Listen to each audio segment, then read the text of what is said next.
Hello everyone, welcome to the course on Electrical Machine Design.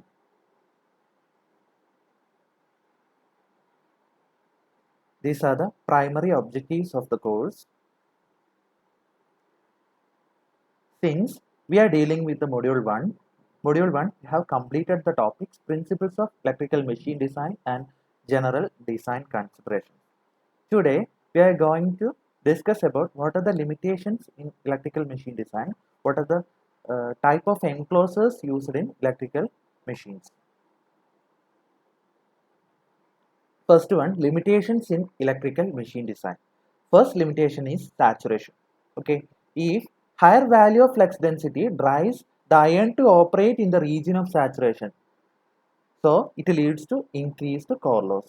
നമുക്കറിയാം flux എന്ന് പറയുന്ന quantity ആണ് ആക്ച്വലി റൊട്ടേറ്റിംഗ് ആണെങ്കിലും സ്റ്റാറ്റിക് മെഷീൻ ആണെങ്കിലും അതിൽ എനർജി കൺവേർഷൻ അല്ലെങ്കിൽ എനർജി ട്രാൻസ്ഫർ നടത്തുന്നത് മാഗ്നറ്റിക് ഫ്ലക്സ് അല്ലേ. അപ്പം ഈ ഫ്ലക്സ് ഡെൻസിറ്റിയുടെ വാല്യൂ പെട്ടെന്ന് കൂടുക എന്ന് പറഞ്ഞാൽ എന്താ സംഭവിക്കുക, നമ്മുടെ കോർ പാർട്ട് എന്ന് പറയുന്നത് പെട്ടെന്ന് സാച്ചുറേറ്റ് ആയി പോകും. അതെന്ത് ചെയ്യും, അവിടെ കോർ ലോസ് ഭയങ്കരമായിട്ട് കൂടാൻ കാരണമാവും. So saturation is an important constraint. Second one is current density. Higher value of current density which reduces the actual used volume of copper, also it increases the losses and temperature. എന്ന് പറഞ്ഞാൽ നമുക്കറിയാം current density കൂടുകയാണെങ്കിൽ എന്താ സംഭവിക്കുന്നത്, അവിടെ നമ്മൾ use ചെയ്യുന്ന കോപ്പറിന്റെ volume actually കുറയുക ചെയ്യുന്നത്. വോളിയം കുറയാന്ന് പറഞ്ഞാൽ അവിടെ ഉണ്ടാകുന്ന ലോസ് പെട്ടെന്ന് കൂടുക ചെയ്യുന്നത്, അതായത് കോപ്പർ ലോസ് പെട്ടെന്ന് കൂടും. അങ്ങനെ സംഭവിച്ചാൽ അവിടെ ടെമ്പറേച്ചറും ഭയങ്കരമായിട്ട് ഇൻക്രീസ് ചെയ്യും. ഓക്കെ, അപ്പോൾ സാച്ചുറേഷൻ എന്തിനാണ് അക്കൗണ്ട് ചെയ്യുന്നത്, അത് മാഗ്നറ്റിക് സർക്യൂട്ടിനെ അക്കൗണ്ട് ചെയ്യുമ്പോൾ current density it accounts electrical circuit part. Third one എന്ന് പറയുന്നത് ടെമ്പറേച്ചർ എന്താണ്, നമുക്കറിയാം ഏതൊരു മെഷീനും അതിന് ഓപ്പറേറ്റ് ചെയ്യാൻ പറ്റുന്ന അല്ലെങ്കിൽ വിസ്റ്റാൻഡ് ചെയ്യാൻ പറ്റുന്ന ഒരു ലിമിറ്റ് ടെമ്പറേച്ചർ കാണും, അതിന്റെ എൻവയോൺമെന്റൽ ടെമ്പറേച്ചർ കാണും. അപ്പം ആ ടെമ്പറേച്ചറും ഇത് ഒരു ഇമ്പോർട്ടൻറ്റ് കൺസ്ട്രെയിൻ ആണ്. അപ്പം നമ്മൾ ഡിസൈൻ ചെയ്തെടുക്കുന്ന മെറ്റീരിയൽസും കാര്യങ്ങളൊക്കെ ഈ ടെമ്പറേച്ചർ ലിമിറ്റിൽ വിസ്റ്റാൻഡ് ചെയ്യാൻ പറ്റുന്നതാണോ എന്നും കൂടെ കൺസിഡർ ചെയ്തുകൊണ്ടായിരിക്കും നമ്മൾ എന്താ ഡിസൈൻ പ്രൊസീഡ് ചെയ്യേണ്ടത്. അപ്പം അങ്ങനെ ഒരു സെലക്ഷൻ നടത്തുമ്പോൾ it is also A limitation. Fourth one it is insulation.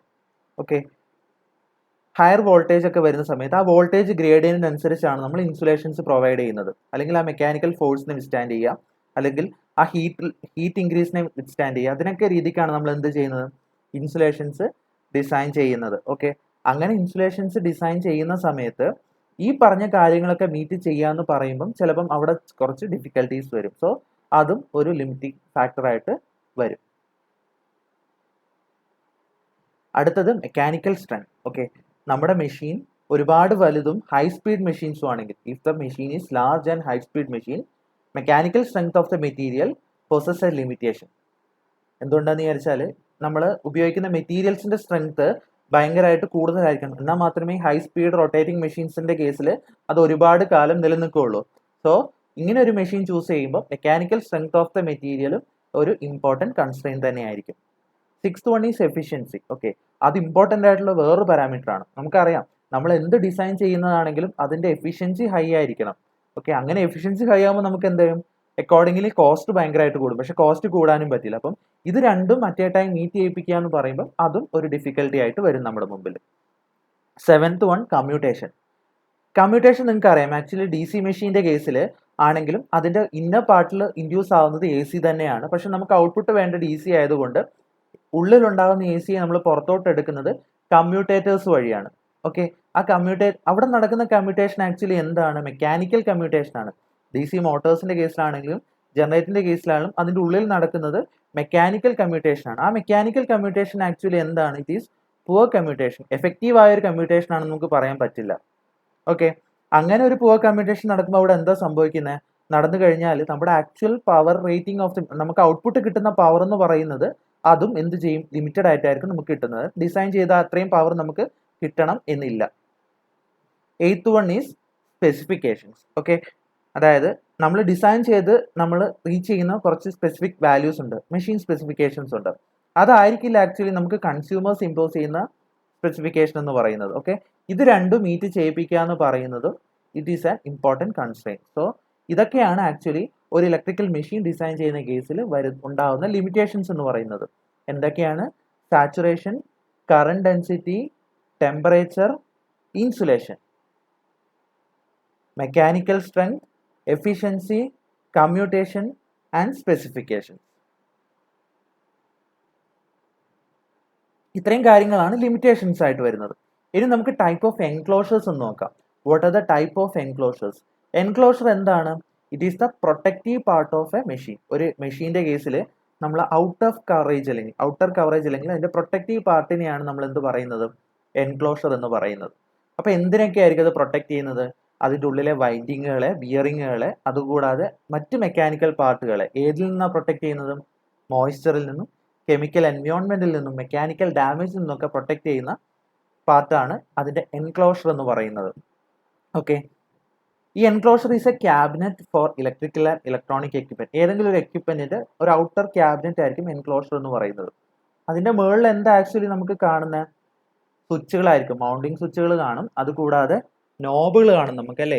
പുറത്തുള്ള കുറച്ച് നോബുകൾ കാണും, ചില ഡിസ്പ്ലേസും നമുക്ക് കാണാൻ പറ്റും. അല്ലാതെ അതിന്റെ ഉള്ളിലെ കാര്യങ്ങളൊന്നും നമ്മൾ കാണുന്നില്ല. അങ്ങനെ സംഭവിക്കുന്നിട്ടും കറന്റ് ക്യാരിങ് പാർട്ടൊന്നും ഡയറക്റ്റ് നമുക്ക് കോണ്ടാക്ട് വരുന്നില്ല. യൂസർ പോയിന്റ് ഓഫ് വ്യൂവിൽ അങ്ങനെ നമ്മൾ ഡയറക്റ്റ് കോണ്ടാക്ട് വരുന്നില്ല. അപ്പം നമ്മൾ എന്താണ്, നമ്മൾ പ്രൊട്ടക്റ്റഡ് ആയിരിക്കും. ഓക്കെ, ആ ഒരു എൻവയോൺമെന്റിൽ നമ്മൾ പ്രൊട്ടക്റ്റഡ് ആയിട്ട് നമുക്കത് ഓപ്പറേറ്റ് ചെയ്യാൻ പറ്റും. വേറൊരു കാര്യം പറഞ്ഞാൽ, it is the only part of equipment which is seen by the user. User കാണുന്നത് ഈ എൻക്ലോഷറും അതിന്റെ പുറത്തുള്ള ഈ നോബുകളും സ്വിച്ചുകളും മാത്രമാണ്. അതിന്റെ ഉള്ളിൽ എന്താണെന്ന് നമ്മൾ ആക്ച്വലി അറിയുന്നില്ല, അല്ലേ? അറിയാം, നമുക്കറിയാം, പക്ഷെ അതിന്റെ ഉള്ളിലെ കാര്യങ്ങളൊന്നും നമ്മൾ കാണുന്നില്ല. Okay, also enclosure provided for protection will interfere with free entry of cool air into machine. അതായത് നമ്മൾ ഡയറക്റ്റ് ഓപ്പൺ ചെയ്ത് വെച്ചൊരു മെഷീൻ ആണെങ്കിൽ ഡയറക്റ്റ് ആയിട്ട് എയർ അതിനകത്തോട് അടിച്ചിട്ട് അതിന്റെ കൂളിങ്, നാച്ചുറൽ കൂളിങ് നടക്കും. പക്ഷേ ഒരു എൻക്ലോഷർ പ്രൊവൈഡ് ചെയ്ത് എന്താ സംഭവിക്കുന്നത്? ഈ ഫ്രീ എൻട്രി ഓഫ് എയറിനെ എന്ത് ചെയ്യും? അത് പ്രിവെന്റ് ചെയ്യുവാണ് ചെയ്യുന്നത്. ഇനി നമുക്ക് കുറച്ച് ടൈപ്പ് ഓഫ് എൻക്ലോഷേഴ്സും കൂടെ പഠിക്കാനുണ്ട്. ആദ്യത്തേത് open drip proof type, ODP, open drip proof type. എന്താണ് open drip proof type enclosure എന്ന് പറയുന്നത്? ആ ഫിഗർ നോക്കിയാൽ നിങ്ങൾക്ക് മനസ്സിലാവും. It is allow air to circulate through the windings for cooling. Direct ആയിട്ട് എയറിനെ ഉള്ളോട്ട് കടത്തിവിടും, പക്ഷേ prevent drops of liquid from falling into motor within 50 degree angle from the vertical. അതായത് എയറിനെ ഡയറക്റ്റ് കടത്തിവിടും, പക്ഷേ ഈ വാട്ടർ ഡ്രോപ്ലെറ്റ്സ് മോട്ടറിലോട്ട് ഡയറക്റ്റ് വീഴുക, ഈ ആംഗിൾ 50 ഡിഗ്രി ഫ്രം വെർട്ടിക്കൽ, അതിൽ നിന്നും അതിനെ പ്രിവെന്റ് ചെയ്യുന്നുണ്ട്. അങ്ങനെ ഉള്ളതുകൊണ്ട് നമുക്കിത് ഏത് കേസിലൊക്കെ യൂസ് ചെയ്യാൻ പറ്റും? Used for indoor applications. ഏതൊക്കെയാണ്? വാട്ടർ പമ്പിംഗ് സെറ്റുകളിൽ നമുക്ക് ഇത്തരം എൻക്ലോഷേഴ്സ് യൂസ് ചെയ്യാൻ പറ്റും. അപ്പൊ ഇതാണ് actually open drip proof type enclosure എന്ന് പറയുന്നത്. Second one, totally enclosed fan cooled type enclosure, that is TEFC. Okay, അത് actually prevents the free exchange of air between inside and outside of the frame. പുറത്തുനിന്നും അകത്തുനിന്നുള്ള free exchange of എയറിനെ അത് prevent ചെയ്യുന്നുണ്ട്. പക്ഷേ completely air tight നമുക്ക് പറയാൻ പറ്റില്ല. അത് കംപ്ലീറ്റ്ലി എയർ ടൈറ്റ് ആയിട്ടുള്ള ഒരു സ്ട്രക്ചർ ആയിരിക്കില്ല. അതിന്റെ കൂടെ a fan is attached to the shaft and pushes air over the frame during its operation to help the cooling process. എന്ന് വെച്ചാൽ ഷാഫ്റ്റിൽ നമ്മളൊരു ഫാൻ അറ്റാച്ച് ചെയ്ത് കൊടുത്തിട്ടുണ്ടാവും. അതാണ് ആക്ച്വലി പുറത്തുനിന്നുള്ള എയറിനെ ഉള്ളോട്ട് പുഷ് ചെയ്തിട്ട് കൂളിംഗ് പ്രോസസ്സിൽ ഹെൽപ്പ് ചെയ്യുന്നത്. ഓക്കെ, അപ്പം ഇതെവിടെയൊക്കെ യൂസ് ചെയ്യാൻ പറ്റും? യൂസ്ഡ് ഇൻ പമ്പുകളിൽ, ഫാനുകളിൽ, കംപ്രസേഴ്സിൽ, അതുകൂടാതെ ജനറൽ ഇൻഡസ്ട്രിയൽ ബെൽറ്റ് ഡ്രൈവ് സിസ്റ്റംസിൽ ആൻഡ് ഡയറക്റ്റ് കണക്റ്റഡ് എക്യുപ്മെന്റ്. ഇപ്പം totally enclosed fan cooled type എന്ന് പറയുമ്പം പുറത്തുനിന്നുള്ള എയറിനെ ഡയറക്റ്റ് കടത്തി വിടുന്നില്ല, പക്ഷേ കംപ്ലീറ്റ്ലി എയർ ടൈറ്റും അല്ല. എന്ന് വെച്ചാൽ നമ്മൾ എന്ത്, ഫാനിനകത്ത്, അതായത് ഷാഫ്റ്റിൽ നമ്മളൊരു ഫാൻ അറ്റാച്ച് ചെയ്ത് കൊടുത്തിട്ട് അതുവഴിയാണ് കൂളിംഗ് നടത്തുന്നത്. അപ്പം ഇതാണ് totally enclosed fan cooled type, TEFC എന്ന് പറയുന്നത്. Third one, totally enclosed non ventilated, TENV, non ventilated. ആ പേരിൽ തന്നെ ഉണ്ട് അത് എന്താണെന്നുള്ളത്. ടൈറ്റ് പാക്ക് ആയിരിക്കും, അതായത് ടോട്ടലി എൻക്ലോസ്ഡ് ആയിരിക്കും, പക്ഷെ നമുക്ക് എയർ ടൈറ്റ് എന്ന് പറയാൻ പറ്റില്ല. Okay, similar to TFC. പക്ഷേ എന്താ നമുക്ക് അതിനകത്ത് വ്യത്യാസമുണ്ട്? കൂളിംഗ് ഫാൻ നമ്മൾ ഇതിന്റെ ഉള്ളിൽ വെച്ച് കൊടുക്കുന്നില്ല. നമ്മൾ നേരത്തെ പറഞ്ഞു TFCയിൽ എന്താ ചെയ്ത, ഫാൻ കൂൾഡ് ആവും, നമ്മൾ ഷാഫ്റ്റിൽ ഒരു കൂളിംഗ് ഫാൻ അറ്റാച്ച് ചെയ്ത് കൊടുത്തിട്ടുണ്ട്. ഇവിടെ അതില്ല, കൂളിംഗ് ഫാൻ ഇല്ല. അതുകൂടാതെ വെന്റ് ഓപ്പണിങ്സ് ഒന്നുമില്ല, അതായത് വെന്റിലേഷൻസ് ഒന്നും കൊടുക്കുന്നില്ല. ടൈറ്റ്ലി എൻക്ലോസ്ഡ് ആയിട്ടുള്ള സ്ട്രക്ചർ ആയിരിക്കും, പക്ഷേ എയർ ടൈറ്റ് ആണെന്ന് നമുക്ക് പറയാൻ പറ്റില്ല. അപ്പം ഇത്തരം ടൈറ്റ് എൻക്ലോഷേഴ്സ് നമ്മൾ യൂസ് ചെയ്യുന്ന എവിടെയായിരിക്കും? ഹസാഡസ് ആയിട്ടുള്ള അല്ലെങ്കിൽ മോയിസ്റ്റ് ആയിട്ടുള്ള എൻവയോൺമെന്റിലായിരിക്കും, അല്ലെങ്കിൽ എക്സ്പ്ലോസീവ് ലൊക്കേഷൻസിലായിരിക്കും ടോട്ടലി എൻക്ലോസ്ഡ് ആയിട്ടുള്ള നോൺ വെന്റിലേറ്റഡ് ടൈപ്പ് എൻക്ലോഷേഴ്സ് നമ്മൾ യൂസ് ചെയ്യുന്നത്. ഇതിന്റെ ഫിഗർ ആണ് നിങ്ങൾക്ക് ഇപ്പോൾ സ്ക്രീനിൽ കാണാൻ പറ്റുന്നത്. Fourth one, totally enclosed wash down, TEWD. Okay, എന്ന് വെച്ചാൽ ഹൈ പ്രഷർ വാഷ് ഡൗണിനെ വിസ്റ്റാൻഡ് ചെയ്യാൻ പാകത്തിനുള്ള ടൈപ്പ് ഓഫ് സ്ട്രക്ചർ ആയിരിക്കും. എന്ന് വെച്ചാൽ ഹ്യൂമിഡിറ്റിയെ അല്ലെങ്കിൽ വെറ്റ് എൻവയോൺമെന്റ്സിൽ എന്ത് ചെയ്യും, ഇതിന് വിസ്റ്റാൻഡ് ചെയ്ത് നിൽക്കാൻ പറ്റും. ആ രീതിക്കുള്ള സ്ട്രക്ചർ ആയിരിക്കും totally enclosed wash down structure എന്ന് പറയുന്നത്. അതായത് totally enclosed air over type, totally enclosed fan cooled type, TEAO TEFC, രണ്ട് സ്ട്രക്ചറിലും ഇത് അവൈലബിൾ ആണ്. ഓക്കെ, ടൈറ്റ്ലി എൻക്ലോസ്ഡ് ആണ്, ടോട്ടലി എൻക്ലോസ്ഡ് ആണ്, പക്ഷേ എയർ ടൈറ്റ് അല്ല. ഓക്കെ, ഇത് എവിടേക്കായിരിക്കും നമ്മൾ യൂസ് ചെയ്യുന്നത് പറഞ്ഞു, ഹ്യൂമിഡിറ്റി അല്ലെങ്കിൽ വെറ്റ് എൻവയോൺമെന്റ്സിനെ വിസ്റ്റാൻഡ് ചെയ്യാൻ പാകത്തിനുള്ള ഒരു ടൈപ്പ് ഓഫ് എൻക്ലോഷർ ആണ് totally enclosed wash down type എന്ന് പറയുന്നത്.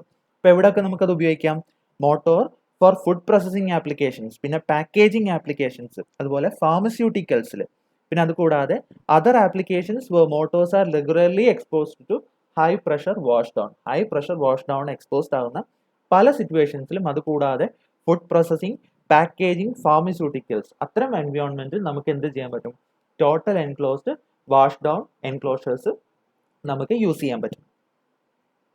Fifth one, explosion proof enclosures. ആ പേര് തന്നെ ഉണ്ട്, എക്സ്പ്ലോഷൻ പ്രൂഫ് എൻക്ലോഷർ, EXPL. എന്തായിരിക്കും അത്, എക്സ്പ്ലോഷൻ പ്രൂഫ് മോട്ടോഴ്സ്, അതായത് നമ്മുടെ എക്സ്പ്ലോസീവ് ആയിട്ടുള്ള എൻവയോൺമെന്റ്സിൽ ഉപയോഗിക്കുന്ന ടൈപ്പ് ഓഫ് മോട്ടോഴ്സിനെ പ്രൊട്ടക്റ്റീവ് ചെയ്യാൻ വേണ്ടിയിട്ടായിരിക്കും ഇത്തരം എൻക്ലോഷേഴ്സ് യൂസ് ചെയ്യുന്നത്. So the explosion proof motor is totally enclosed machine and it is designed to withstand an explosive environment. So an explosion of specified gas or vapor inside the motor casing and prevent the ignition outside the motor by sparks, flashing or explosion. എന്ന് പറയുന്ന ഉള്ളിൽ എന്തെങ്കിലും ഒരു കാര്യങ്ങൾ കൊണ്ട് ഉള്ളിൽ നിന്ന് പുറത്തോട്ട് സ്പാർക്ക് പോവാത്ത രീതിയിലായിരിക്കും ആ ടോട്ടൽ എൻക്ലോഷർ എന്ന് പറയുന്നത്. ഓക്കെ, അപ്പം ഇത് എക്സ്പ്ലോഷൻ പ്രിവെന്റ് ചെയ്യുന്ന രീതിക്കുള്ള type of enclosure ആയിരിക്കും ഇത്.